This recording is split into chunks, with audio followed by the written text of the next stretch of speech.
우리가 QLD와 TQQQ에 투자할 때 가장 크게 착각하는 것이 하나 있습니다. 투자를 잘하려면 지능지수가 높아야 한다고 믿는 것입니다.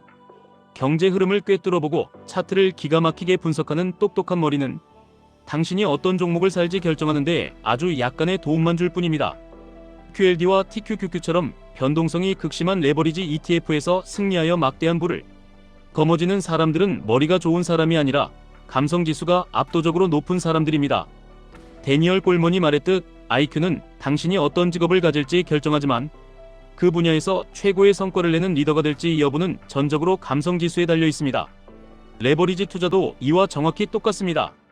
나스닥 100 지수를 2배, 3배 추종하는 QLD와 TQQQ는 평온한 상승장에서는 누구나 천재처럼 보이게 만듭니다. 계좌에 빨간불이 들어오고 자산이 매일 불어나는 것을 볼 때 우리는 스스로의 투자 실력에 감탄합니다. 하지만 진짜 투자의 실력은 시장이 무너져 내릴 때 드러납니다. 나스닥이 폭락하여 TQQQ 계좌가 마이너스 40%, 마이너스 60%까지 곤두박질 칠 때 IQ는 아무런 쓸모가 없어집니다. 똑똑하다고 자부하는 의사, 변호사, 대기업 임원들도 자신의 계좌가 반토막 나는 것을 두 눈으로 목격하면 공포에 질려 바닥에서 모든 주식을 던져버리고 맙니다. 지능이 부족해서가 아니라 감성을 통제하는 능력이 부족하기 때문입니다. 투자는 머리로 하는 것이 아니라 엉덩이와 심장으로 하는 것입니다. 감성지수가 낮으면 아무리 훌륭한 투자 전략을 알고 있어도 결국 감정에 휘둘려 최악의 선택을 하게 됩니다. 감성지수의 첫 번째 핵심은 자기인식입니다. QLD와 TQQQ에 투자하기 전에 가장 먼저 해야 할 일은 내면의 감정을 정확히 들여다보는 것입니다. 나는 변동성을 견딜 수 있는 사람인지, 시장이 하락할 때 얼마나 큰 두려움을 느끼는지 스스로의 심리적 한계를 명확히 알아야 합니다. 자기인식이 부족한 사람은 자신의 그릇을 모른 채 무작정 TQQQ에 전 재산을 몰아넣었다가 작은 하락장에도 멘탈이 무너져 내립니다. 반면 자기인식이 뛰어난 사람은 자신이 감당할 수 있는 위험의 크기를 정확히 알기 때문에 상대적으로 변동성이 적은 QLD를 선택하거나 현금 비중을 적절히 조절하여 심리적 안정감을 유지합니다. 감성지수의 두 번째 핵심이자 레버리지 투자에서 가장 중요한 것은 바로 자기관리입니다. 이것은 몹시 화가 나거나 극도의 불안감을 느낄 때 그 감정이 지금 당장 해야 할 일에 지장을 주지 않도록 통제하는 능력입니다. 주식창을 열었을 때 퍼런 불이 가득하면 심장이 쿵쾅거리고 당장이라도 팔아치우고 싶은 충동이 듭니다. 이때 높은 감성지수를 가진 투자자는 두려움이라는 감정을 억누르고 이성적인 판단을 유지합니다. 데니얼 골먼은 신경가소성을 언급하며 우리의 뇌가 반복적인 경험을 통해 변할 수 있다고 말했습니다. 팔짱을 반대로 끼면 처음에는 몹시 어색하고 불편하지만 계속 반복하면 결국 편안해지는 것과 같습니다. TQQQ의 폭락을 견디는 것도 처음에는 뼈를 깎는 고통이지만 하락장을 겪으면서 감정을 통제하는 연습을 반복하다 보면 어느새 변동성을 무덤덤하게 받아들이는 단단한 습관이 형성됩니다. 세 번째와 네 번째 핵심인 타인에 대한 공감과 관계관리는 투자 시장의 대중심리를 읽고 시장과 올바른 관계를 맺는 능력으로 해석할 수 있습니다. 시장에는 수많은 사람들의 탐욕과 공포가 뒤섞여 있습니다. 대중이 공포에 질려 QLD와 TQQQ를 헐값에 던질 때 감성지수가 높은 투자자는 그들의 극단적인 감정을 읽어내고 오히려 그 공포를 매수의 기회로 삼습니다. 남들이 환희에 차서 대출까지 끌어모아 투자할 때 그 탐욕의 끝을 경계하며 조용히 위험을 관리합니다.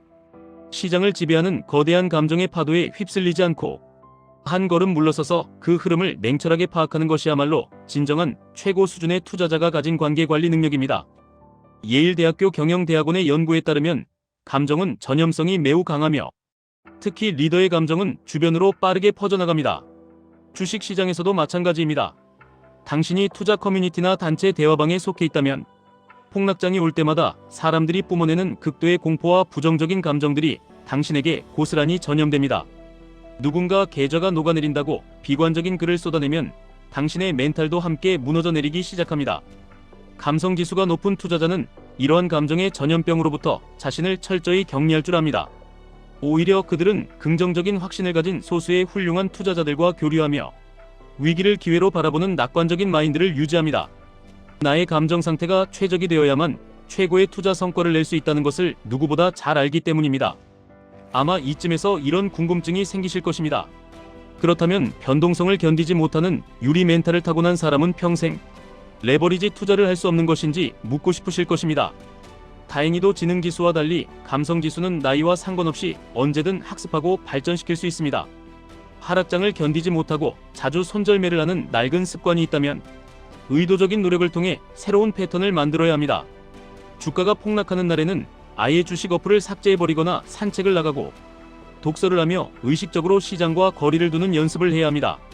처음에는 주가가 궁금해서 미칠 것 같고 불안하겠지만 이러한 의도적인 차단 노력을 지속하다 보면 어느 순간 하락장에서도 평정심을 유지하는 자신의 모습을 발견하게 될 것입니다.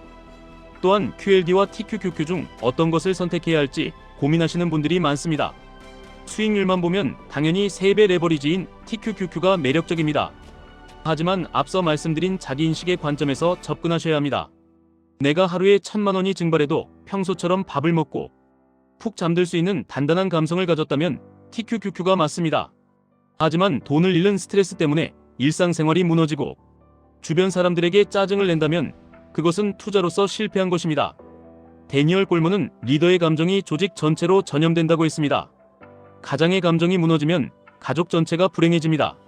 당신의 감성지수가 아직 3배의 변동성을 감당하기 어렵다면 2배 레버리지인 QLD로 시작하여 서서히 멘탈의 근육을 키워나가는 것이 훨씬 현명하고 확실한 부의 추월차선에 올라타는 방법입니다. 뉴욕의 버스 운전사 고엔 브라운의 이야기는 투자자들에게 아주 깊은 영감을 줍니다. 무덥고 불쾌한 뉴욕의 여름날 승객들은 모두 예민하고 짜증 섞인 상태로 버스에 올랐습니다. 마치 하락장을 맞이한 주식시장의 살벌한 분위기와 비슷합니다. 하지만 그 버스 운전사는 모든 승객에게 진심 어린 따뜻한 인사를 건네고 끊임없이 대화를 시도하여 결국 버스 안의 모든 사람들을 기분 좋게 변화시켰습니다.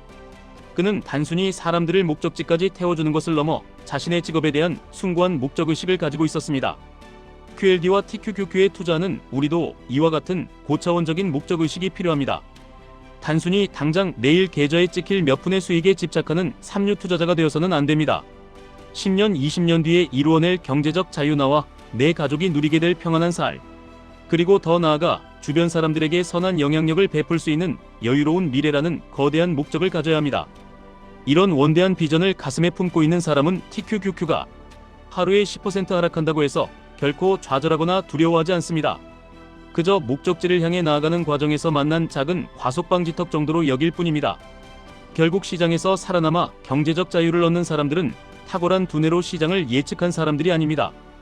혹독한 겨울이 왔을 때 자신의 공포를 다스리고 흔들림 없이 자리를 지켜낸 감성지수의 대가들입니다.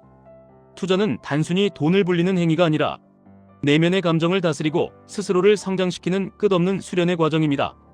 당신이 QLD와 TQQQ의 엄청난 파도를 타며 막대한 수익을 얻기 위해서는 지금 당장 차트를 분석할 것이 아니라 스스로의 감정을 통제하는 훈련부터 시작해야 합니다. 변동성은 위기가 아니라 감성을 통제할 줄 아는 자에게만 주어지는 거대한 부의 선물입니다. 지금까지 1분 투자 하이젠버그였습니다.